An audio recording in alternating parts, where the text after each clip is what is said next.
I read it along with you guys. I hadn't read it before. I'd read an excerpt in a philosophy magazine and was interested and thought I should read that someday. And I liked that it was short for us to be able to kind of get through quickly during the holiday season. So I'll just give a brief synopsis. The Machine Stops by E.M. Forster was written in 1909. It starts out with a woman in a womb-like room, and the setting is somewhere in the very far future. It's a bit of a, we don't know how far into the future. And it seems that everyone is living in sort of these like pods, these single rooms, isolated from each other, really for the most part. And they can connect with people via blue plates, and they push a button to get healthcare, food, baths, clothing. So they live in the future, and everyone is controlled, or not controlled, but life goes on via the machine. And the character Vashti gets a call from her son Kuno, and he would like her to come and visit, and she doesn't want to go, and she doesn't like to leave her little pod, but she ends up going. She visits him. When she arrives there via these airships, he tells her that he has made an unauthorized trip to Earth's surface because they live in these little rooms below the Earth's surface. And she knows that this means for her, he will be homeless. In this world, homelessness means death, because the idea is that the air outside of on the Earth's surface is not suitable for humans. And I'm just going to give a loose skeleton because we can, like you said, really flesh that out as we go along. She goes back to her pod, and Kunis sends a sort of a cryptic message that says the machine stops. And over time, things begin to break down with the machine until the end, when everything seems to fail and they have to exit their pods, their little rooms, and go to their surface. And, it's sort of like the apocalypse. So nobody really knows how the machine works, which is interesting. The people who originally made it, they knew, and then they tried to pass along that information. But, that information kind of just didn't really travel through, so that no one knows the entirety of the machine. People know bits and pieces of how it works. And that ultimately they become so dependent on this machine that seems to be their undoing. Kind of frightening. Absolutely. And prescient. Yeah. It's such a neat story in that it's unlike what we usually read. It's maybe not a parable, but it has a lesson at the end. Where it's got like an entire teleology of where this thing goes and wraps up. It's an end of the earth story, like kind of like The Last Question. Rather, that one kept jumping forward in the future. This kind of got to the apogee or whatever. I mean, there's so many funny things about it that I think are worth talking about too, which, mean, the first part, it's anybody from San Francisco who doesn't like to go to an airport, or it's just people like on their iPads, not wanting, just the churn of public transportation reminded me of people not wanting to leave their like office pods, to go across the country for 2 hours and visit, some meat sack, in person. Yeah, it reminded me of, the sort of stereotypical thing you hear about the person who is some kind of a coder or some kind of technological genius who has everything delivered to their house, all their food, and they just sort of live on their computer all day long, and they never have any real contact with the outside world, and they do all these things online, but then they go out and they're socially inept. They haven't really had those kinds of in-person interactions, and they've forgotten how to interact in any other way besides, via the text or computer. And it seemed also kind of symbolic of the way in which we put ourselves into these sort of ideological silos by way of the internet. And so we don't brush up against people of different cultures, of different beliefs. And in this world, they seem to have all sort of morphed into one belief. They all kind of have this sort of assimilated in their thinking. And in a lot of ways, I think we do that within our own cultural spheres. Yeah, well, it's certainly they might have, she's a lecturer and everyone else is a lecturer. And apparently they're all talking about the great mash of culture. But so they have a lot of ideas. And that's, I think, important a word because she talks about it a lot. Like, the ideas. In the landscape, there's no ideas here and stuff. So let's just underline that. I'm not going to get into all that. But just to make the point here that, with her being able to have these different jobs and her whole life is about not coming up up with ideas. But anyway, basically what I was trying to get at is that they are underpinned this status quo of technology and the internet, right? Like, so everybody is like radically different ideologies, but everybody likes to go to the faucet, and everybody, and this is it's more than a utility because it actually is the new physiology for how things are conducted to your individual organism, so it's such a runaway example of, the funny turn here is that we can imagine this in our time, which is in the time of this fictional future where they say that one of the big moves that we made was going out to places and then having things come in, and they're at a height of incoming. And so having, a drone drop off your pizza is the kind of the beginning of, this super highway to your person. And so everybody is dependent on that. But it's happening. Yeah. It's happening now. I mean, Amazon Certainly is planning to do that with drones. They're doing drones. I mean, you're talking about this sort of horrific fall into this hole that seems to be happening now in reality in our lives. That's not lost on me. I mean, it's incredible. It's kind of scary. One thing that was interesting is there's a quote in there that says, "Man seldom moved their bodies. All unrest was concentrated in the soul." That almost sounds like a good thing as I read it. And I thought, I don't know exactly what he meant when he said that, but it made me think as a parent, when I was growing up, there was a lot of playing outside and roaming about the neighborhoods and just a lot more physical freedom. And as time has gone on, we travel to and from these sort of dance classes and all those kinds of things, physical activities. But, obesity is becoming a problem because people are so much more sedentary. And it feels so kind of interesting to me that this is something that he talks about, and how, he talks about in the book about how the people who have sort of that muscular ability are destroyed because they wouldn't be happy in this life. And now with like kids with ADHD, and I just thought it was an interesting parallel that I don't think he could have foreseen. It was just very prescient. This is the son Kuno talking about the joys of being on land to Vashti. Return to Shrewsbury when it would all be like Peking. This is the quote.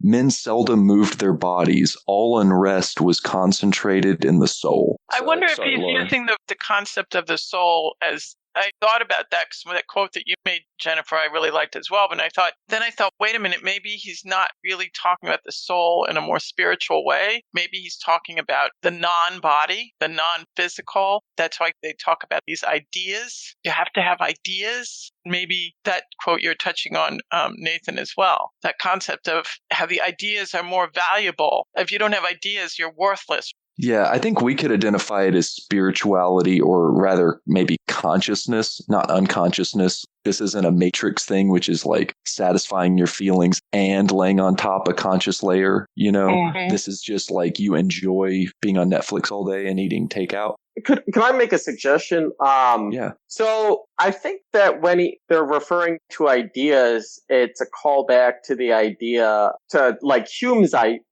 concept of an idea, right? Something that's sort of one step removed from sensory experience. And that seems to be in this society, what they're going for in their lectures and in their scholarship and all that kind of stuff. Something that's, removed from actual experience, and is just kind of like a copy of a copy of a copy of a copy. And it reminded me a lot of Hume's idea of what an idea is as opposed to experience. Yeah, that's really important. I'll just say, because there's one sketch that I was making of this, which is like spiritual, phenomenological, or like consciousness, but it is more richer than that because she doesn't like the phenomenological sunbeams coming through the lamp, the shade outside. She doesn't like the shape of clouds. There's no ideas there. So that's a good distinction. What I thought was interesting about that was, and this may be a big reach, but there's a part where they say, something like we had conquered Leviathan. And correct me if I'm wrong, but that's the text where they say, life is nasty, brutish, and short. Is that the one?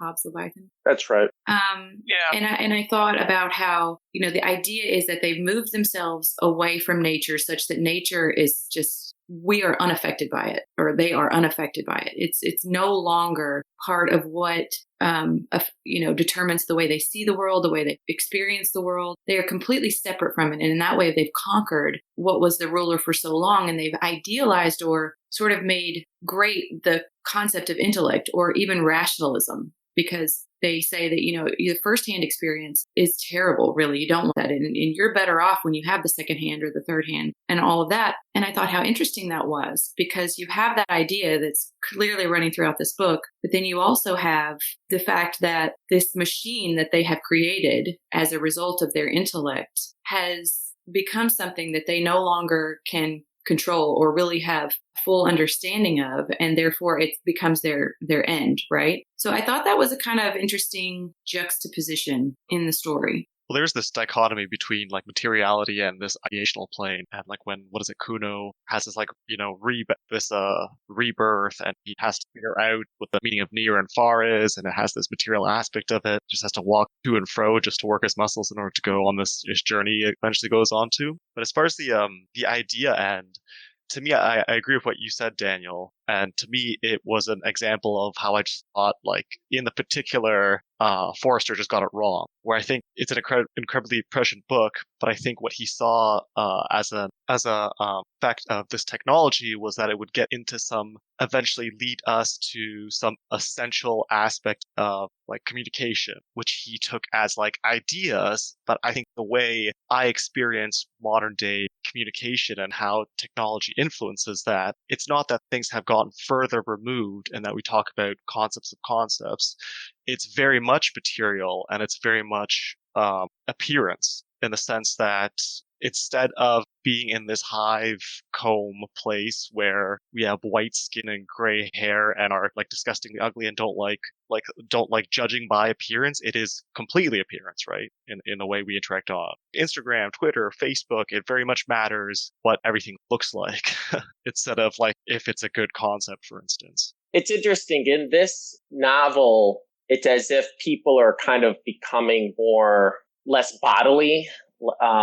They don't seem to be having kind of sexual drives and this kind of stuff. Whereas that's not the internet, right? Yeah, and it's the total opposite, in the sense like now you have to be ripped. Even if you're 50 years old, you have to be having enjoyable sex all the time. There's all these pressures that are bodily pressures about living a good life that exist due to the nature of, I think, communication, the internet, and appearance. Actually, what it reminds me in this book, it almost seems like a sort of asceticism, right? That they're almost like these little monks or something in a monastery, and they're all carrying on with, their monthly things of copying the books and all this kind of stuff. Whereas, the internet isn't like a monk-like activity. I just want to jump in and maybe disagree, or just try and get at the highlight of what you're saying is he got it wrong stuck in my head, because there certainly are differences between, his projection into the future and now that we're in the future, what we have and what's going on. But it seems that the future that he was writing about was more perfect in its application of the mechanism. And so in that, we might yet see a turn away from the bodily and more towards projection. I mean, arguably on the other side, you could see Instagram as a sort of capturing the one day you look good and posting it forever. We're actually not seeing the negative space that is always there, and the way that the negative space could grow to become a gray, wrinkly haired person in a cube, but maybe they have such artistry they can present virtually, via the purple screen, as a beautiful unicorn warlord or something. Yeah, something that I'm thinking about now is how, there's a question about why people seem to be having sex less, and, why the crime rate is consistently going down and all these kind of stuff. And, one theory is that people are occupied by video games, they're occupied by the internet, they're occupied, with regards to sex, they're probably occupied with online pornography and all these kind of things. So it's true that perhaps, there's a lot of beastly passions being channeled on the internet, but in doing that, you're basically disconnecting from actual stuff that you're doing in the real world. And over time, I imagine it would have an abstracting influence on sort of what your actual passions are going to be. So I guess just one more, just like to round up the point. Like I want to throw this to Cesare actually, because maybe I guess I would say maybe we haven't got to his version of the future yet, rather than it didn't happen. What, Cesare's version or Forster's? So our future that we're in hasn't gotten to Forster's level yet. Perhaps is something. Oh yeah. But then also to Dan's point about the body, maybe we could talk about Kuno in a minute. Just underline that, because his exercise and physicality is the counterpoint to this. I'm going to ask one question before we go on. There was and I'm trying to find where I highlighted, there was a mention in the first chapter where you were talking about sex and how there was less sex, and it said this passage: sitting up in the bed, she took it reverently in her hands. She glanced round the glowing room as if someone might be watching her. Then, half ashamed, half joyful, she murmured, "Oh, machine," and raised the volume to her lips. Thrice she kissed it, thrice inclined her head, thrice she felt delirium of acquiescence. So I wondered, that felt very sexual as I read that to me, but maybe that's just me. No, yeah, I missed that. Maybe that's totally that. Yeah. I felt like, okay, so that felt like, there's a bit of sensual desire within her. But it's with the machine. It's with the machine. But it reminded, obviously you guys have probably heard of Her, which is a long time ago. Right. But that kind of, the idea that doesn't go away within the human experience, even as much as it's selected against, I guess. Well, even if it wasn't the machine today, wouldn't it be a Playboy magazine or a picture? It would be silly to hide a piece of paper under your bed, and if that was the fiction of someone in the Middle Ages. Why would you have? It's silly, but it's important because it conveys to you the sexual, like it's a media, right? Like in the sense of the word, that like it's bringing you content that is actually physiologically, phenomenally something. There's boobies, or whatever. Yeah. And like you didn't have them before the screen turned on or the piece of paper was there. So yeah, I think that's a really important thing, that this is like the font. And of course you worship it. And anyway, yeah. I just want to do a quote here from the secondary source, kind of touches on this idea, which is, it's from the Journal of Ecocentric Thought.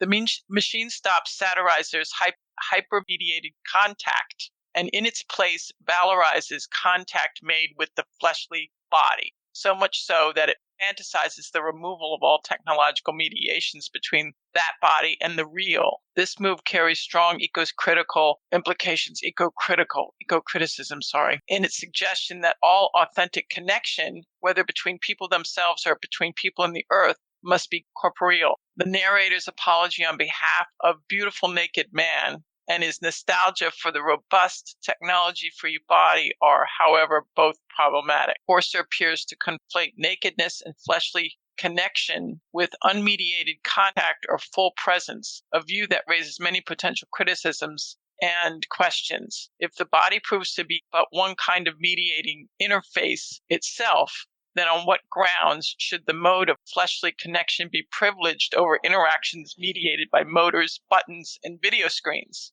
I think that's a silly objection. Seriously, because you're not having a mediation through the screens except through the body in the first place. Well, understands media. I see what you're saying. Absolutely. No, but sure. But yeah, these are good things, Laura. But yeah, I'm glad. Yeah, sure, Dan. No, I agree. And I think. Oh, sorry. Go on. I was just going to say, I think one of the things I was disappointed with the story is that it seems that Forster, though, doesn't give us a solution out of this, and the best he gives us is this, contact unmediated through technology, but it's unsatisfying. I want to do a quick quote from the book, which kind of, I think, glances upon this and what I was talking about. It's page 4. The imponderable bloom, declared by a discredited philosophy to be the actual essence of intercourse, was rightly ignored by the machine, just as the imponderable bloom of the grape was ignored by the manufacturers of artificial fruit. Yeah. So it seems to me like he's still talking about this. There is some essence of discourse, is what he believes. It was just they got the wrong essence through the machine.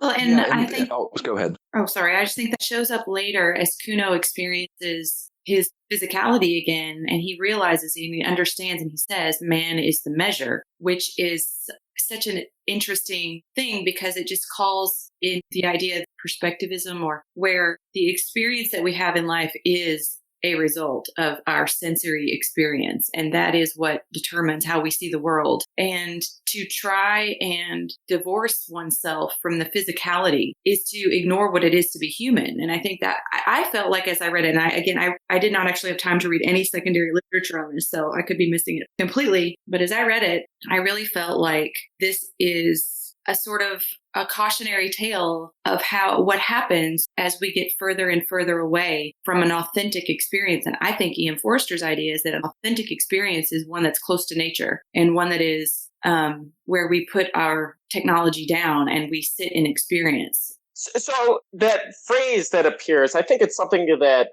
Kuno says, that man is the measure. Is that? Forget where it Yes, man is the measure is Kuno. And he's saying that after he has done the running, I believe. Right. It's an interesting thing that's an old saying supposedly from Protagoras, the sophist, and it was man is the measure of all things. Is the sort of idea that we have our perspective, and that is what the world is because we are the ones observing it.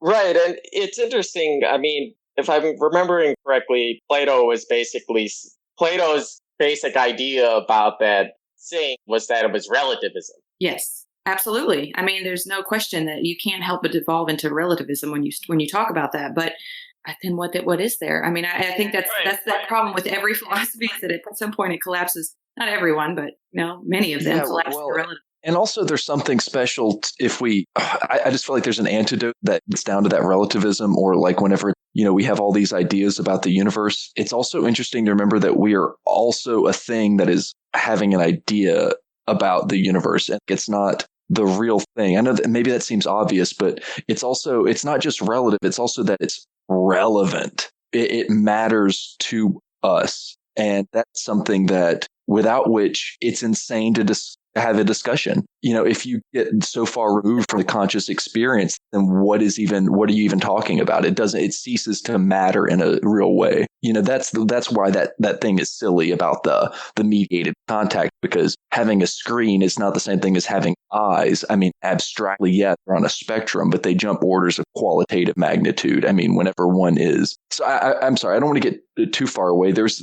two quotes that I think maybe link in here. What something good enough had long since been accepted by our race. I feel like that is a kind of, maybe that has to do with the ideas, kind of churn and backward looking, and also where you get that abstraction. And then also the body. I don't have a quote here, but he just kisses his mother at the end. That's that body contact. The body had been fetishized or isolated, and that was broken at the end. Had he ever kissed her? No, because that's not civilized. It's unmechanical. Right. Yeah, touching was not done, right? Right. It wasn't done. That's my favorite line. I love the example of when she is taking the airship and a fellow passenger has the book and drops the book, and they just kind of like stand around and look at it. They don't pick it up, and then she's doing something, and I think she must have, I forget what it was, but she was on the ship and she started to fall or something happened and the attendant touched her, which is such a human reaction and such a kind reaction. And she was like, you forget yourself. She was so turned off by this sort of rough, savage behavior. Sorry, I should have let you fall. Exactly. Exactly. The woman was confused and apologized for not having let her fall. People never touched one another. The custom had become obsolete owing to the machine. And I don't think that machine necessarily has to be a literal word in this story, in the sense that it's not a mechanical computer type thing. I think the machine could be more of a metaphor of what's happening with society. And so you do have that situation where we're so politically correct now that people are afraid to reach out. People are afraid to be a good Samaritan because they're afraid of what's going to happen. And then it becomes taboo, and how these things evolve over time. I just thought it was interesting. It was an interesting thing to put in here, and then to read it in, the year 2018, over 100 years later, how we've become that in so many ways. Yeah, I think machine could be any sort of created institution or Yeah. thing that gets a life of its own after it is created by humans, and then changes our response because of it. For instance, you could replace the machine with capitalism, you could replace it with religion, you could replace it with all manner of things. And as soon as these things are created, people see it as having a power unto itself. Yeah, there's an emergent quality to anything that's, any kind of technology, whether it be language as a technology or any of those things that you listed, and how there's a sense in this story, which is okay, so what happens with technology, any kind of technology, is that we are often not equipped to be able to manage it ethically, and it becomes runaway. It has this runaway aspect, and then we lose control of it, like the H bomb, like everything. I was just going to mention this before I forget. What you mentioned earlier, Jennifer, about the quality of having a body and us experiencing through our senses. And I think you mentioned, Nathan, as being a thing that has ideas. This reminded me of like a criticism of the transhumanism movement, where there's this like great belief of eventually we're going to be uploaded into the cloud and live our lives that way. And I think that the story really tries to root humanness as including some bodily aspect. And as if you take that away, there might be something that we could rightly describe as experience, but it won't be the experience that people find it long for when they want to live longer, for instance. Yeah, or to Jennifer, your point about kissing the iPad. I mean, there's something that would. I'm trying to save this last line, but I feel like I've just got to like burn it because it's becoming useful. It's just a damn good line. Cesar, you had the other good one, the imponderable bloom, which maybe we should talk about too, because that was a part of the good enough thing. And maybe it's like the Gattaca science fiction where, we've created perfection, but there's still a chance that the thing we discount is actually equivalently good. We just can't quantify it. It's like the Minority Report. We can largely say that you were going to commit suicide, but we can't say if you would have done it at that moment. And a lot of people don't do it, and that's an issue. If you just lock everybody up and started medicating them, you would miss out on that ineffable thing that the technology is not capable of grappling with, and so it abstracts at a different layer that it's capable of, quantifying. Anyway, that quote was on atavism, the machine can have no mercy. And I just dig it because that gets down to the core, essential, unmediated self, that primal, unconscious, then later conscious, then, what we are still. We have our bodies and our senses. And the machine is working against it almost, like it's trying to captivate or modulate or, please. And so its task is to hack this thing. And what does that yield? I mean, at some point we should get to talk about the third act and how this whole thing breaks down and the machine stopping. Because I think it's fascinating how, it's the apocalypse thing. It's zombies. Zombies, I think, is the belief or a way of conceptualizing society breaking down. Just what if everybody didn't participate and became primal eaters and and couldn't organize and reason. And if we look around, we're like, oh man, if we didn't society, it would be chaos. We couldn't walk outside, and enjoy things. And similarly, if you want to talk to people and then the only way that you have to communicate is gone and your room starts to smell like a fart. And no one's repairing it, and there's no recourse, right? Because there's just one thing. This is the fear of a monopoly. Also, exactly.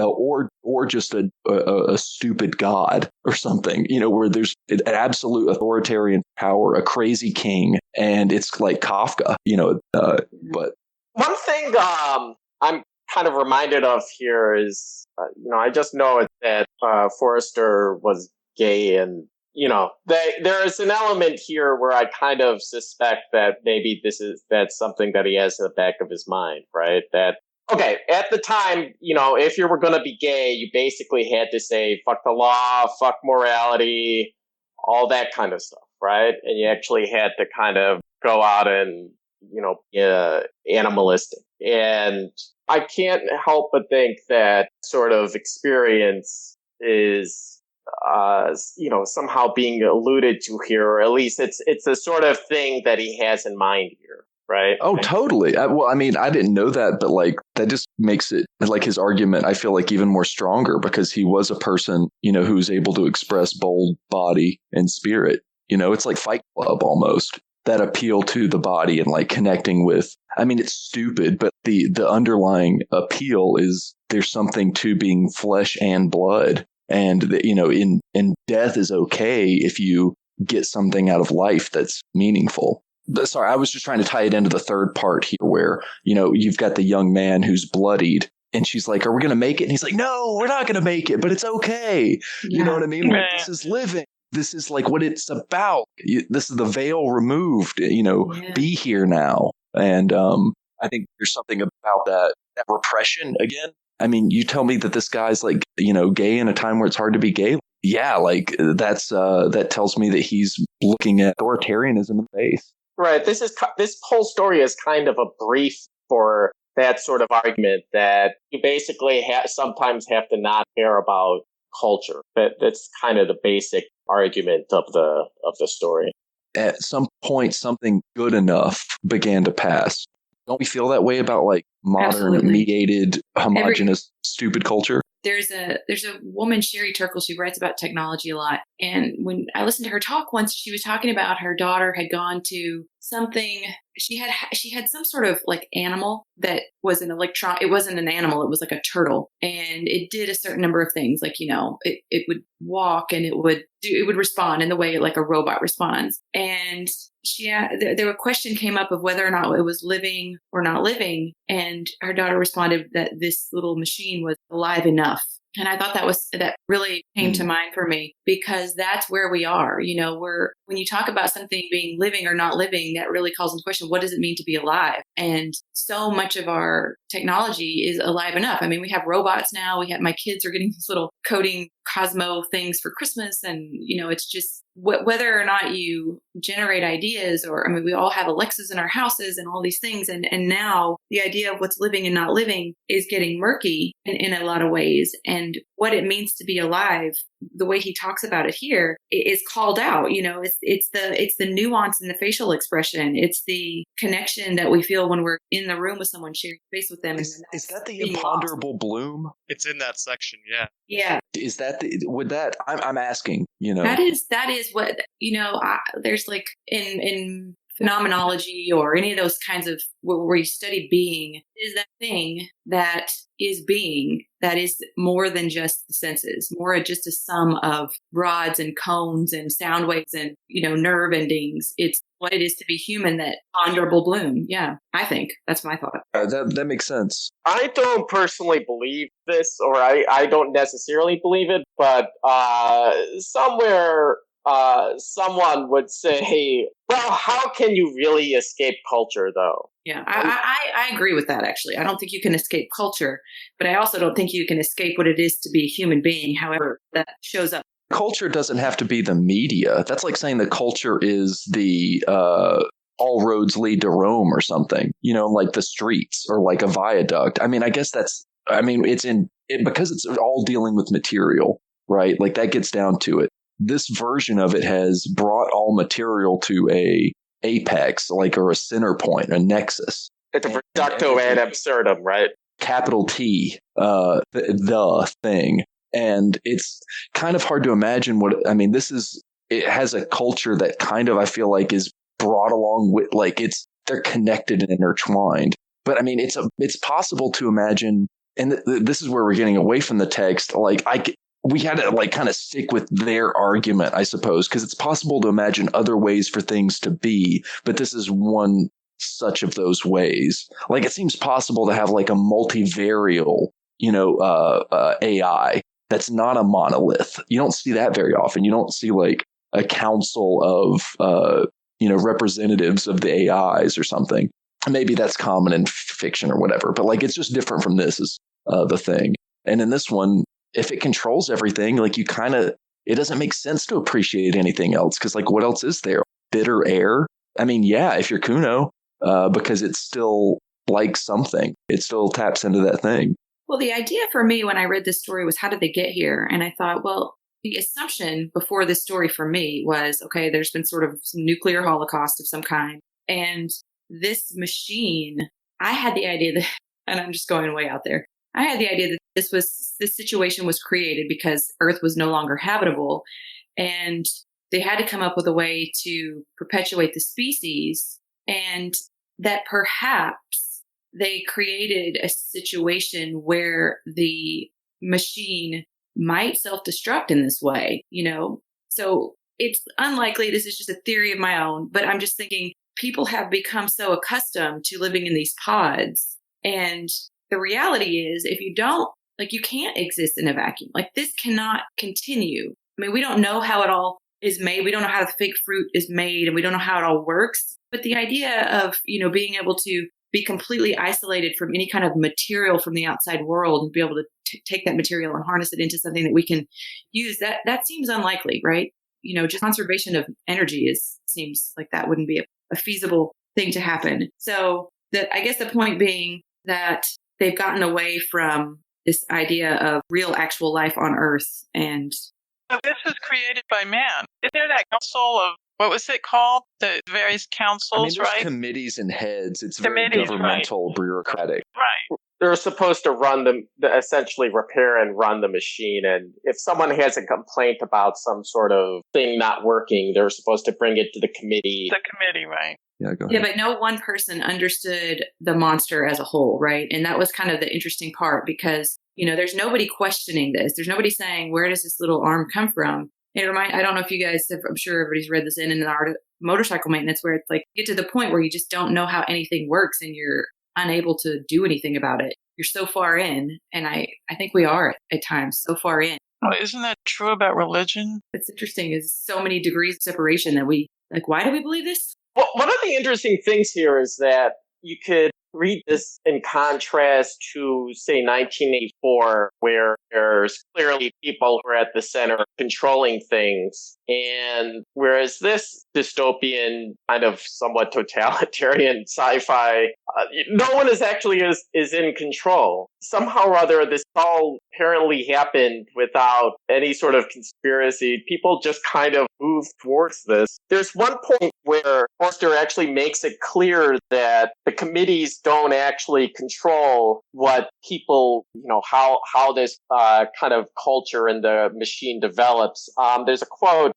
He talks about two great developments. The first was the abolition of respirators, which was this thing that people were supposed to use when they went up on the surface, because supposedly you couldn't breathe the air on the surface and you needed to use a respirator. But apparently later on, the machine decides to get rid of respirators, so I guess no one could go on the surface. And the second great development was the reestablishment of religion, which of course is kind of a religion of the machine. But then Forrester says, to attribute these two great developments to the Central Committee, to take a very narrow view of civilization. The Central Committee announced the developments, it is true, but they were no more the cause of them than were the kings of the imperialistic period the cause of war. Rather, did they yield to some invincible pressure which came no one knew whither, and which, when gratified, was succeeded by some new pressure equally invincible. To such a state of affairs, it is convenient to give the name of progress. Progress, yeah.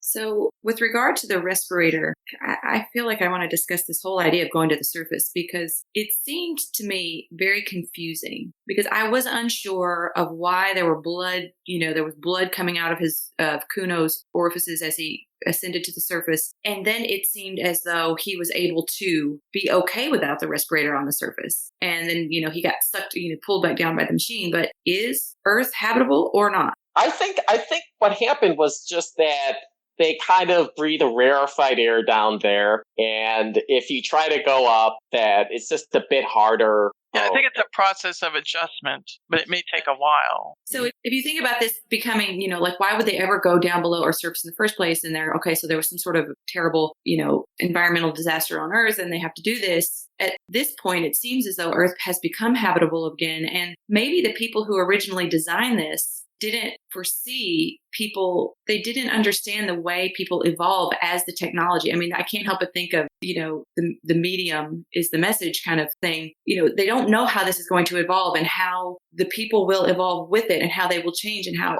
they are going to now become dependent on living in this way. But the idea was originally, let's just wait until Earth becomes habitable again and assume that everyone will go back to the surface. But it's the opposite. It's now Earth has become this horrible place. That was what was assumed? They were going to go back up? Well, no, I'm saying, what if that's the case? What if the case is that, why would they go below Earth's surface to begin with? That's the question, right? Why would they begin living in this way? I don't think we would ever choose to do that unless some environmental factor weighed in and we had to, like, Earth became someplace we couldn't live. That actually kind of makes sense to me. It's not maybe spelled out in the story, but it's a reasonable presupposition. I thought I mentioned that, like, when he gets to the surface, like, some sort of the air machine is pumping out air, which is collecting in, like, this dell, and he's worried about a gust of wind blowing it all out and him dying. That was very cool. Yeah. I thought that's the explanation, for at least for how he's breathing on the Earth.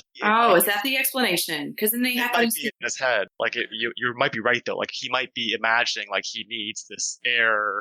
At first, that's the way he gets out, but then he kind of tests the waters and can stay out for longer and kind of just gets to things. And he sees people, right? He sees escapees or homeless or what, I don't know what you want to call it, but homeless, that's the word they use for, the homelessness is just not being in the system. And, I mean, did I read that correctly? Like, he sees people, or is that? Well, I was confused about that and that aspect, and there was another a point in the book when he's pulled back by what he describes as, like, white worms, which I assume are just like the machine's tentacles.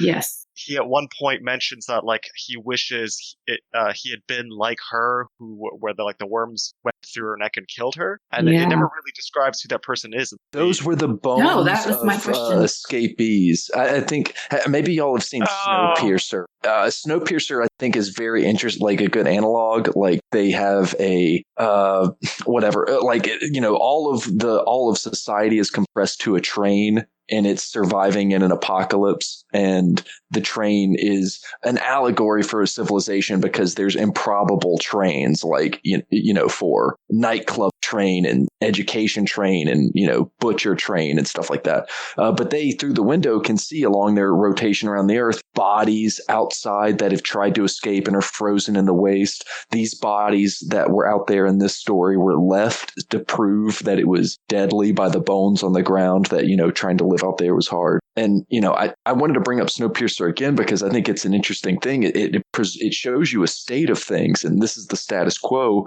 But then at the end, it reveals that there are all of this function at the expense of child slavery. And one of the main characters decides that this isn't worth it, and damn the train if it costs this, and, throws it off the track. And they might be able to live in the wilderness, because they saw a bear maybe one time. I just think those are interesting metaphysics about, like, how to handle a system. I really like it because it's like, yeah, we have this giant system. And interestingly, in that movie, the white American Captain America Western hero is enticed into taking the Matrix, another good one, right? Like someone who, has never used their muscles before, but can once they start, and wake up and see the outside and get a sense of their body and a sense of individual freedom and stuff like that. What movie is this? Snowpiercer. Okay. It's really good.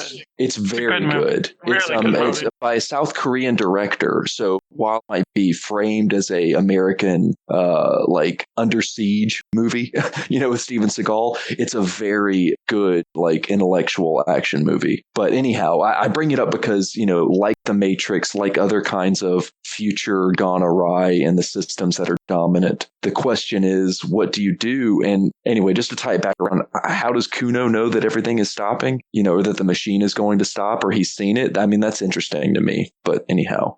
Well, that's actually something I'm wondering about. And I'm wondering if it's kind of a flaw in the story, in the sense that there's it's typically thought that, what's the phrase? A deus ex machina ending is a bad idea. Because it's a kind of ending where the resolution comes about through something that seems to be totally disconnected from what the characters are doing, and just a god comes out and throws a lightning bolt belt and kills the bad guy or something like that. And that's kind of the ending here, right? More of a Titanic. Respirators were abolished, right? The thing is the story writing, you can use accident to get someone into a problem or out of a problem, but not both. And this satisfies that. Just it creates the problem at the end. It's in the penal colony, whenever the torture device goes off the rails and does a far worse execution than was ever intended. Because it's like the group collectively is bringing about, effectively through their kind of sloth, they're bringing about the end of the machine. Forster, there's a quote here where I was reading before, but humanity in its desire for comfort had overreached itself. It had exploited the riches of nature too far, quietly, complacently. It was sinking into decadence, and progress had come to mean the progress of the machine. And, apparently people just forgot how to run this goddamn thing. I just wanted to say about 70% of the way through the book, and it's talking about this part where he's having the conversation with his mom about, life outside. Do you think that you could live in the outer air? Yes. Have you ever seen round the vomitories? The bones of those were extruded after the Great Rebellion. Yes. They were left at where they perished for our edification. A few crawled away, but they perished too. Who can doubt it? And so with the homeless of our own day, the surface of the earth supports life no longer. Indeed. Burns, yada, yada. And, she asked, then why this obstinacy? He says, because I have seen them. Seen what? Because I have seen her in the twilight, because she came to my help when I called, because she too was entangled by the worms, and luckier than I, was killed by one of them piercing her throat. He was mad. Vashti departed.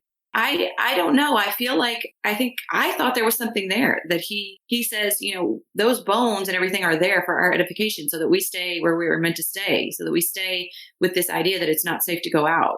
I mean, he also hears ghosts of the people who were miners in the before rail station, right? Like, so he's connected. And at the end, he says something like, can't you, like, they're waiting for us, like the history of man. So I think that he's got a kind of worldview that sees. Yeah. So I don't think it's supernatural, but I think that he's connecting with people along history. But at the end of the day, he does come away with the idea that you can live.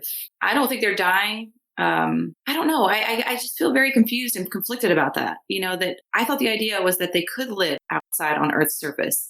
And the idea of this, even the way he writes it, the machine stops. It's not, it will stop. It's just the machine stops. Like at some point that's going to stop and people will move on to the Earth's surface. It seems as though really that one cannot live outside and that he did not see any of those things. Is that what you guys are coming away with?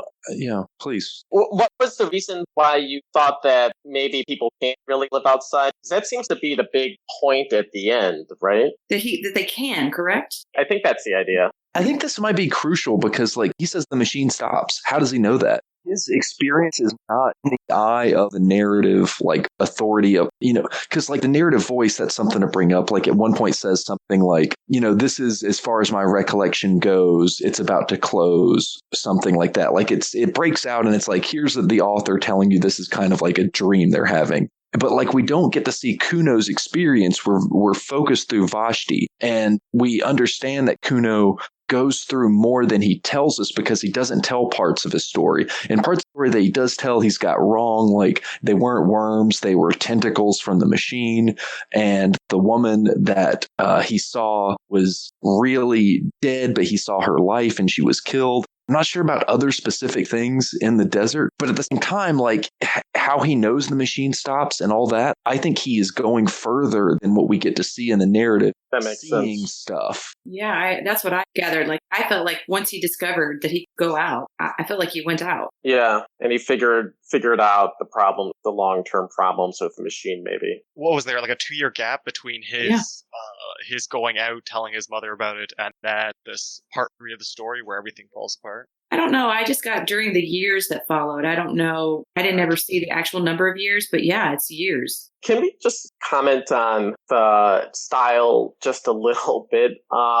It's very. There are times when it reminded me of the King James Bible, but almost like a weird AI recreated version of the King James Bible style. It's at times reminded me of sort of academic discourse, but like a AI recreation of academic discourse. And just figuring out what the hell was going on was incredibly difficult. It was almost like, but I think that was kind of the point, that people are so caught up in their own ideas that it's almost like they don't even know how to describe things properly. Like if you've ever used Google Translate, and you try to read the translation, it's just this weird, bizarre thing that, like, you get that something was being said here, but it's kind of weirdly garbled, and that's almost what the style is here, I think. It was a little bit difficult, and I wasn't sure if it was a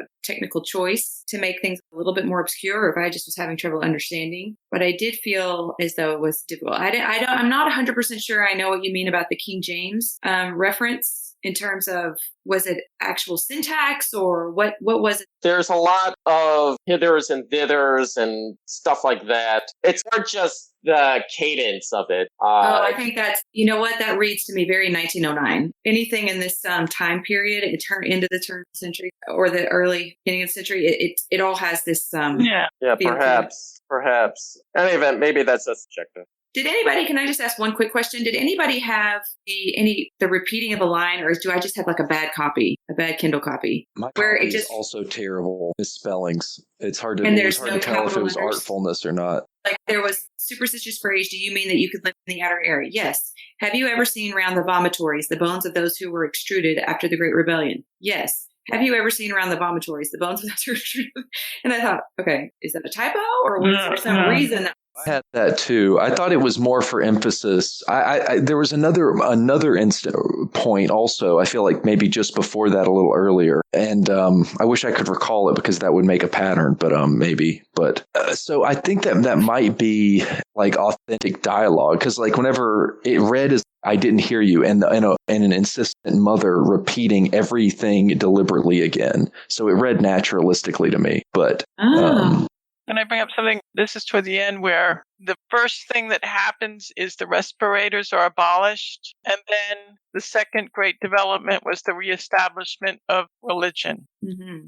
And so I wanted to get a sense of what you all thought about that evolvement, a journey toward the machine stopping. Well, I really was trying to, I thought, gosh, this feels like metaphor to me. This feels like, what does the respirator represent? And I just kept trying to think about it. What comes to mind for me is that respirator, if you abolish a respirator, to me that says, let's squash curiosity. Let's squash any sort of notion of looking outside of anything and trying to explore. It felt like in the previous episode, Lovecraft, don't go looking underneath that rock. Yeah, don't look there. Right. So that's what I thought as I read it. I don't know if that's what the intent was. And the idea of religion coming back, I don't really think it needs to coming back. To me, the machine is religion. Religion occurred before the machine, and it was the reestablishment of that idea, right? And I find it fascinating, this thing that just tugged at me throughout the whole thing, which was, first of all, man created religion, and man created the machine, and man created Facebook. There's this quote, which is, the clumsy system of public gatherings had been long since abandoned. Neither Vashti nor her audience stirred from their rooms. Everyone stayed in their rooms, but they gathered on Facebook. Hasn't Facebook even been characterized as a public gathering, like replacing the great, center of town where everyone would gather and buy fruit from the vendors and then talk about. Somebody said public square. Yeah, somebody said it really, really well, and they said, television, or now Facebook, has become the new fire, the new campfire. To me, the common thing was that man created religion, man created the machine, man created Facebook, man created the respirator. Man has created all of these things that defeats our lives. What do you mean by defeats our lives? Causes these great struggles for us to overcome. Like, I'm seeing here and just looking at these things throughout Forster's story, that the machine is there, but we created the machine in order to save us, but it is destroying us, like Facebook and Instagram, all of this stuff. You know what I'm saying? We're creating these things to save us and promote us and move us forward, but it's destroying us. I want to tie these things together, and I'm very afraid that I'll ramble a little too long. The idea of religion banning the respirator, to me, ties in with what we've already discussed about the good enough and the emergent properties of institutions after they're created. And I agree with you, Jennifer, that it's in a way a darkening, and it further encloses these people's experiences of what is possible. And I think other elements of how they live their lives were of this good enough were just certain types of beds that could only be one size. The hexagonal roofs were all the same and the plates were the same. And the religious aspect comes in this property where not only do you start worshiping the technology, but you take the good enough, what you initially thought was just an approximation of something that's good, as the best possible world, the best possible thing. And that, I think, excited the people's backlash when they started talking in these religious tones, or I don't know if religious tones was the right way, when they started to want to expel the people responsible for the machine's downfall, for instance, or expel the people or kill the people who would dare visit the earth, because this great fear that there is some experience outside of the machine. And what they do instead is they take their experience to be the best possible thing. Right. That's a desire that the people in the machine actually have. And in a sense, I think the machine is just carrying out their desires to make sure that there's not a atavistic experience. Just to go back to what I had mentioned in the beginning, the idea that everyone is separated makes me think of Facebook in this way, because you don't have any connection with anybody in the outside world. There is no physical connection. So you're not just going to run into somebody that's a completely different kind of person than you are. So in that same way, I don't know if this is what he meant, but it certainly seems like, wow, that's how we have evolved. Certainly now in this time frame, we don't hang out with people who don't vote like us. We don't talk to people. We unfriend people on Facebook if they don't vote along the same lines we did. Or so we are in these ideological silos, and these people in this culture, this society that we're reading about, they do the same thing. She doesn't have very much in common with Kuno, so she just doesn't talk to him anymore. She has her own friends and her own lectures and her own little group, and that's all she makes contact with. So I think what the book is trying to suggest about that sort of phenomenon is that sort of arises maybe out of a desire for comfort. Absolutely. That quote that you said, which was so good. That was my last line. So you stole it. No, it's good. It's good. But humanity in its desire for comfort had overreached itself. It had exploited the riches of nature too far. Quietly and complacently, it was sinking into decadence, and progress had come to mean the progress of the machine. It's not good for us. It's good for the machine. It's good for Facebook that we do this. It's such a human thing to want. I mean, isn't one of the big points of human life to kind of be comfortable? It sounds like a self-defeating quest or something, What is the Aldous Huxley book? It's not Fahrenheit 451. It's the Brave New World. Brave New World. So if you've read that, that is how they live. They have not buttons, but knobs or whatever that they turn, and they feel these things. And it's just everything is about comfort and ease. And there's just nothing that is uncomfortable. And that entire book is about that. I think this is somewhat similar in that way. It's like we have to have a level of discomfort. We have to experience the discomfort too. Gosh, that's such a theme. Lots of people say that. I'm not sure. I haven't read A Brave New World. Does it work out for everybody? Or are they permanently happy? Permanently stoned. They're permanently stoned, and the ending is ambivalent. But I think the idea is that no, it is not it's not an authentic experience, and that as much as that's what I liked about that book, and I don't want to go into that book, but I feel like the one thing that was missing in this book was dissent. I feel like that everybody seems to have gone along with this, and that good enough seems to be okay. What about Kuno? Yeah, sorry, go ahead. Kuno, I think, represents the opposite, right? But I think that in life, my experience is that there is more depression. There is more suicide, which we do see in this book as well. There is more, what is the purpose of it all? The more we get away from direct experience, the more meaningless it all feels. And that it's only when we put down our phones and we go for a run or do yoga or, have a conversation with somebody that might disagree with you, that's when you feel alive, and that's what makes you want to live. So I don't know if that's what he's trying to get at with Kuno, because in the end, he certainly says that, right? He certainly says that this is living, kind of thing. Yeah, and Vashti is seized with the terrors of direct experience. Maybe we're just a group of people who obviously we listen to a philosophy podcast, we read these kinds of books. Maybe we all do agree that, that is living. And I would say that we all do. based on having talked to you guys. But maybe the majority of the population really is okay with this numbed out experience of, assimilation. I don't know. I mean, one of the things that struck me when the machine was starting to break down was that the part where people really began to notice the problem was when their beds didn't come out, and so they couldn't sleep. At the end of human history. And the quote is, "For mankind was not yet sufficiently adaptable to do without sleeping." My way of thinking about this is that whether we like it or not, we were in bodies. It's not like that critic that Laura was saying is correct, where, maybe we could just be mediated through the screens rather than bodies. No, we're stuck with our bodies. I'm sorry, but unless we're uncomfortable, the body itself breaks down. I mean, something I was kind of wondering about is, how are these people just not bowls of mush, having had so little exercise?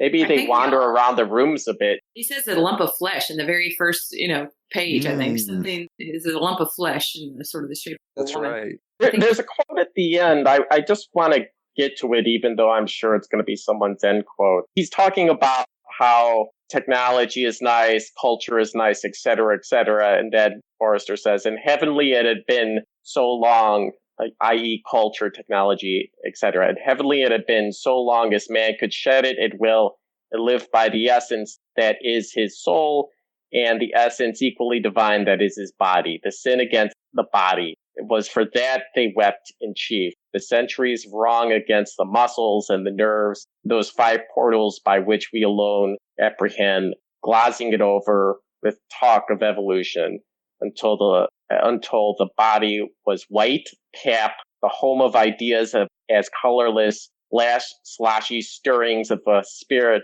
that had grasped the stars." You got to go to the gym. Yeah.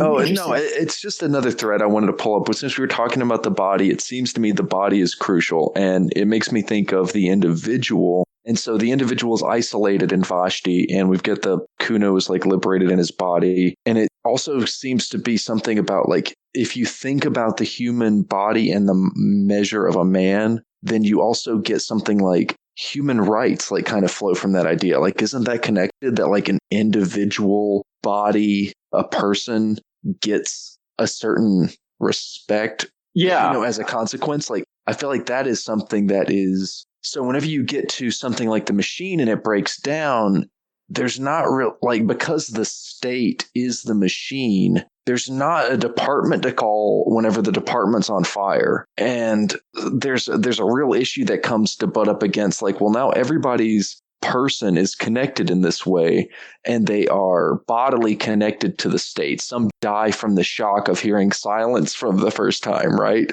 And so I feel like there's something going on here. I mean, like, there's a material like coin, where there's like a flip side to it, where on one side you've got people are taken care of by their state and everything's fine, but it's kind of monolithic as long as you play in the sandbox. Mm-hmm. And then there's another which recognizes something that existed before a state, the human self and nature, and yet it runs into a material problem of not being able to go alongside the social state because it made a bunch of trash or nukes or whatever. It can't morally live alongside the other man that chose the social state, is my, I guess, sketch. Wait, what was that again? Sorry. There's a social state of man, and then there's a moral state of man, like, the guy that runs to the woods or whatever. Imagine a not like crazy lone gunner or whatever,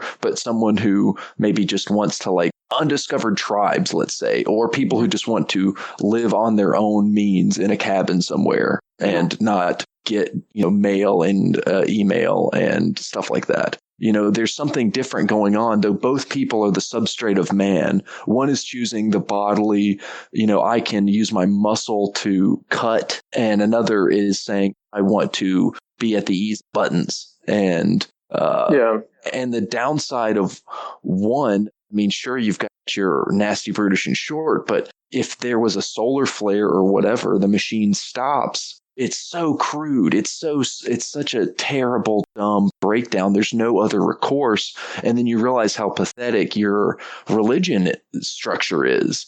So I just feel like this is kind of how I'm visualizing the breakdown. And I mean, ultimately ends in catastrophe, right? Like the two worlds collide, everything blows up. So, I mean, I think about this all the time. Like, what if something happened and I don't even know how to really start a fire? Perfectly dry situation and lighter and things like, how no matter, even if we aren't completely immersed in the technological world, even somebody who tries to live off the grid, can't really. And in some respects, we can't. I don't think we know how to survive at this point in the way that we had to in times past. Also, I just want to cap on this. I mean, in the real world right now, the people who are being most affected by the ravages of technology that give you Amazon delivery and flights across the country and all that stuff are people who have none of that and maybe live in a worldview that is pre-technological, and they're thinking about fishing and, I'm not trying to oversimplify, but like a reduced the poorest places on Earth are getting hit the worst by climate change. That is a result of man. I mean, I don't need to sketch this out further. I don't feel like. I mean, it's a long sentence, but I think it's something we're grappling with, where it's like a small bunch of us are screwing a large mass of us and the planet and long-term everything. Mm-hmm. And we don't have a way of talking about the homeless. I'm trying to tie that back into the story where like being homeless is simply without the state. So it's like you choose the state or you walk the wasteland. I mean, very Judge Dredd or whatever. No, it's a very interesting point because in this story, homeless equals death, right? And it's what you're saying is that we're creating an environment where homelessness or an inability to conform and become part of a society equals death. I think. Yeah, go on. Sorry. No, carry on. I think that, look, can't get rid of culture.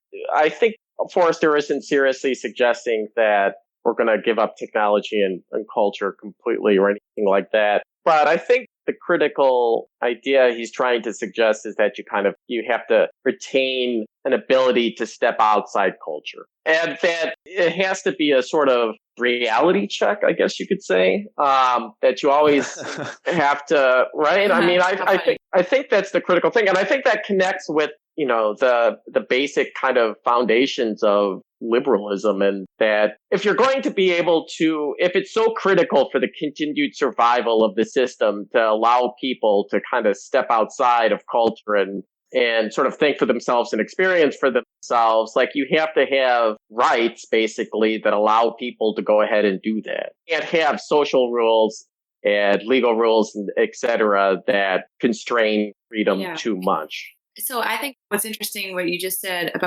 is, like contrasting with something like 1984, where you get the idea that there is a big brother, there's somebody's controlling all this and sort of driving the way that this is evolving. This story kind of seems as though there was no divine or central or, master plan, but that people, like it is our inherent nature to isolate ourselves and to want to stay, this kind of cordoned off from the difficulties of, like you said, it's just our human nature to want to be comfortable, and that inherent drive within a person, a human, could be our downfall. I think that's an interesting thing that you pointed out about the way the story happens. I don't know. I mean, did you get the idea that there was a master plan, or did you sort of get like, this is something that just happened over time? I mean, that's not mentioned. It's not really, but I think it's important to think about what the difference would be. Yeah, and why this happened, right? Yeah, the why this happened, it's like, for me, was just this assumption. I mean, we moved beyond, like, I feel like our thinking has gotten into this new realm. Maybe, I'm not sure like how to categorize it as like a modern thought or whatever, but there's not like big bad guys, but there's like group fuck ups, where, there's this one version of World War II where everybody was just doing their job, and like a lot of the horror came from diligence and being a cog and not my job. I'm just doing this one thing, and everybody just did their part. A collective action problem, maybe. Yeah. And also like the global financial crisis, like there was no boardroom, right? That used to be the picture, that it was so willing and conscious, but it was a collective greed that tapped us out, and we also like, this makes me think of democracy. Something a point that has been given to me is that democracy isn't a process or it's not meant to solve a problem perfectly. It's just a process about having people. Like, people can rise to the occasion of figuring something out, maybe, but that's not democracy's game. It's not concerned with trying to make sure all the questions are solved best. And so the process is actually just what it is. It can actually fail to succeed on some thing that's inconceivable to the system. And I have to imagine that the machine, broke a gasket somewhere, like all these BP oil engineer things where it's like feats of technology, unlike anything done before. And then, loose screw pops and then the Gulf is flooded, Right. And it's like, who's to blame on that scale? Like, where's the villain? Well, that's the interesting thing, right? I mean, I think that is the big interesting point about this story for me, is in questioning, is there the villain, is there not the villain? I remember somebody talking about things that are in our food. I don't know, some kind of, banning some kind of food additive or something. And one of the top executives of one of these 7 major food distributors across the world said, there is no big bad guy at the top saying, let's be terrible. There is only corporation, and individually, all the people that work for these places are good people. They all want the same thing. But the problem is, because we have the corporation in the way that it exists, we anthropomorphize it, but really we are at the mercy of our government in the way that the corporation for, say, food isn't going to just do something out of the goodness of their heart. Like, if high fructose corn syrup is bad, they aren't just going to ban it. Everybody has to ban it. Otherwise, it's not going to happen, because they're not going to go first, because it's not, it's got to be a collective kind of thing. Well, the word that I think would catch a lot of the stuff is capitalism. Exactly. There's the problem of capitalism. Yeah, right. It exacerbates issues, and like a religion. People have a belief and they think they're acting in the goodness of general production or something. And what happens when we do anthropomorphize something like capitalism? We remove responsibility from ourselves. It's like there's someone to blame, but there is nobody to blame. We are the blame, we are the problem.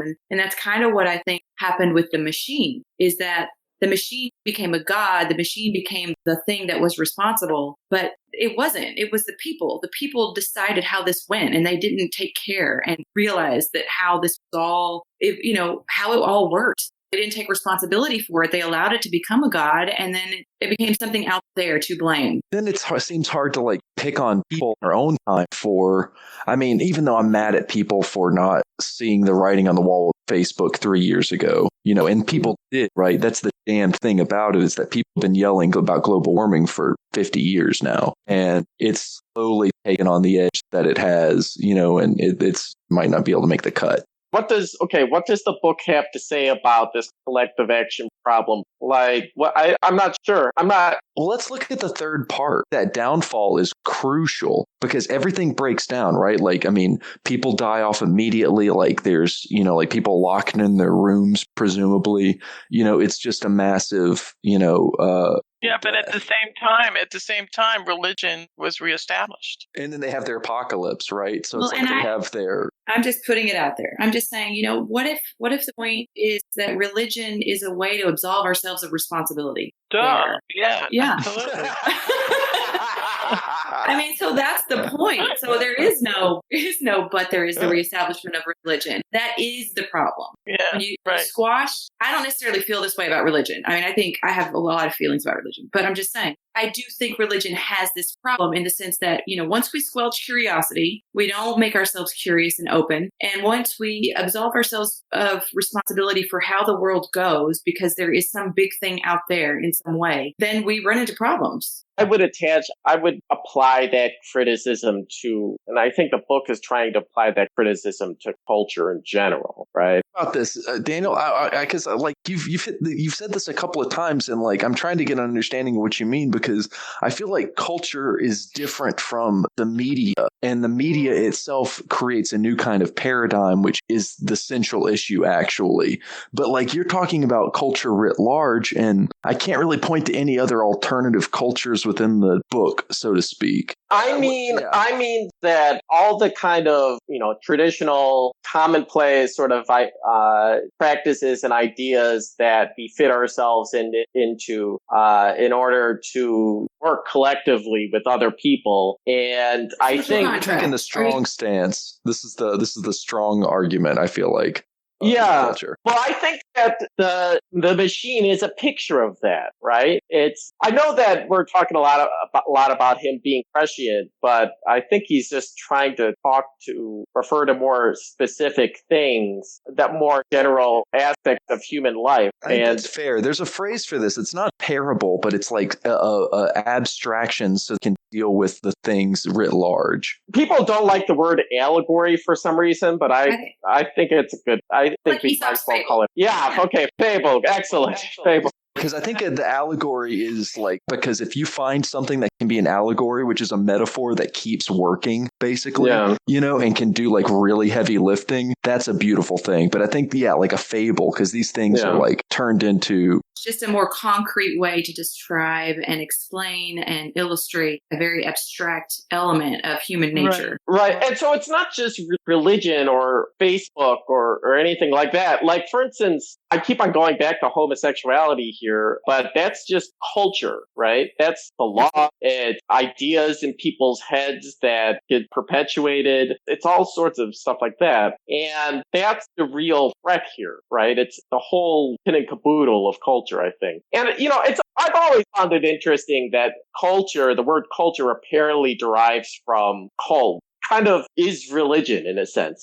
It's groupthink. It feels like you're trying to say something about how when we are so entrenched in our culture, for example, the Me Too movement that's happening right now, we're experiencing that where we start to notice things about how our culture was and how, we go back and we watch certain movies over again or certain TV series over again. And we say, oh my gosh, like how did we behave in such a way? Because the culture has shifted, but it was the air we breathed at that time. So we didn't even realize it. And lack of awareness because we are so entrenched in the culture is the problem. The inverse of that might be like the siloed culture that we find ourselves in. Like you're saying, we don't know people who, we're not selectively friends with MAGA folk, or perhaps, I thought the Me Too movement is actually a pretty good example of this because it connects with this discourse around, there's a lot, it's kind of become a buzzword, the body, right? But I think they actually could maybe do a decent version of that by going to what Forster is talking about here, that, the reason that people began to see that, sexual harassment as a problem is because they actually paid attention to their own bodily experiences, that they didn't like this sort of thing where they would get harassed. And I'm sure they didn't really recognize that as even a problem initially.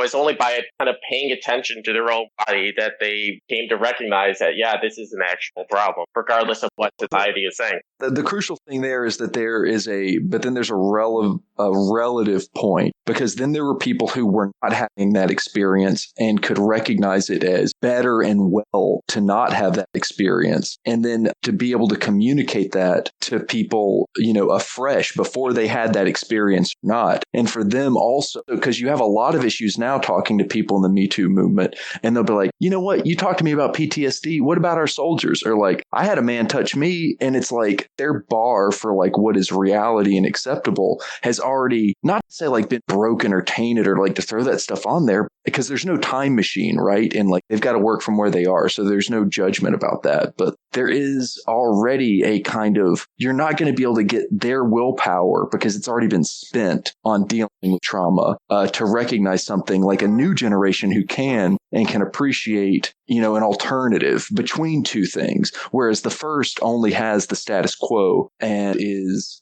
like it's just the way things are mentality. That the young are necessarily more connected to the body because they're less acculturated. Maybe. No. It actually that's the cool thing about generation is that this is the atavistic thread that runs through generations, is that the next generation, it's basically the same thing genetically.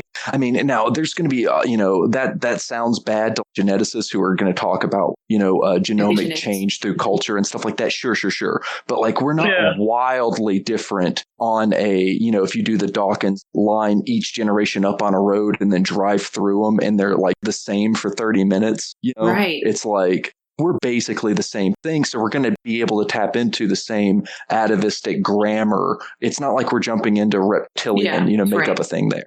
This is toward the end as everything is falling apart. Then she broke down, for with the cessation of activity came unexpected terror, silence. She had never known silence, and the coming of it nearly killed her. It did kill many thousands of people outright.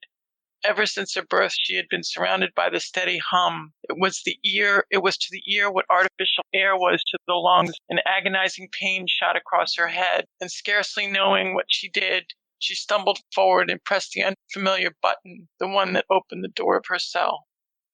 There are a couple of lines in here that were just shocking to me because I have a problem with silence myself. And I wonder where that came from. And I don't know if it's connected to the machine, but that really took me. That's a good one. That reminded me of, all man's problems and his inability to sit quietly alone in a room. Right. Absolutely. Silence is deafening. Yeah, it can be. It's amazing. Podcast personality I like is John Roderick, and he talks about the barrier to the existential dread that cities and their lights provide from seeing stars in their fullness, that used to be a kind of reference point for every person to ponder. And also tell them where they are. Yeah, in the orientation. And remind them how small they are. Yeah. What's yours, Daniel? It's the part where Kuno is explaining what he learned from going to the surface, and it's the man is the measure thing, but I just want to draw that out a bit. Man is the measure. That was my first lesson. Man's feet are the measure for distance. His hands are the measure for ownership. His body is the measure for all that is lovable and desirable and strong. Then I went further. It was then that I called to you for the first time, and you would not come. He's talking about his mom. But that's it. All of mine were used. I want to just say one last one that I thought was interesting because it just made me think a lot of things. Let your ideas be secondhand and if possible 10th hand, and then they will be far removed from that disturbing element, direct observation. However, Forster meant it, I felt like it was just described so well how we're afraid of our own interaction with the world. So these are just, I think, emblematic of our age. This is where it's prescient, right? This is a prescient quote. She knew several thousand people. In certain directions, human intercourse had advanced enormously. Come on. So perfect. People, right? This is the other thing. Whenever you turn off your phone and then turn it back on, this is how I think modern people feel. Vishanti's next move was to turn off the isolation switch, and all the accumulation of the last 3 minutes burst upon her. The room was filled with the noise of bells, speaking tubes. What was the new food like? Could she recommend it? Has she had any new ideas lately? Might one tell her new ideas? Yeah. Want to make a date? Oh, that's great. Hilarious, right? Perfect. Another one. So, Laura, that we were sketching out certain things. They turned away from respirators. That got away from the bodily function. Right. And they turned away from one other thing also. Anyway, this is a third thing on top of that, which is, I think, epochal shift. It said, dawn, midday, twilight, the zodiacal path touched neither man's lives, not their hearts, and science retreated into the ground to concentrate herself upon problems that she was certain of solving. That revolves around that man had at once tried to outrace the sun. So in their ships, the idea was that they could go fast and stay in sunlight or stay in darkness at will. And even now with their ships, they couldn't do it. And it was a certain kind of, we can't do that. So now let's do the next best thing, which is to isolate ourselves in darkness and control the light. Rather than trying to outpace it, which I just thought was a very interesting, technological thing. It reminded me of just the idea that we don't want to acknowledge what we can't control. We just kind of moved away from anything that's totally buried our heads in the ground. Literally. Yeah. There's also this one that I think is interesting. This just hints to an idea that I think that we kind of have layers of latent conscious understanding in our culture that play out Important developments took place in the machine. On the surface, they were revolutionary, but in either case, men's minds had been prepared beforehand, and they did but express tendencies that were latent already. It just kind of is like a signaling about like how time changes and how it shifts to me. And then, this is the one that expresses the whole thing. To keep pace with the sun, or even to outstrip it, had been the aim of civilization preceding this. Racing airplanes, enormous speed around the globe, westward in vain. The globe went eastward quicker still. Horrible accidents occurred, and the committee of the machine, at the time rising into prominence, declared the pursuit illegal, unmechanical, and punishable homelessness.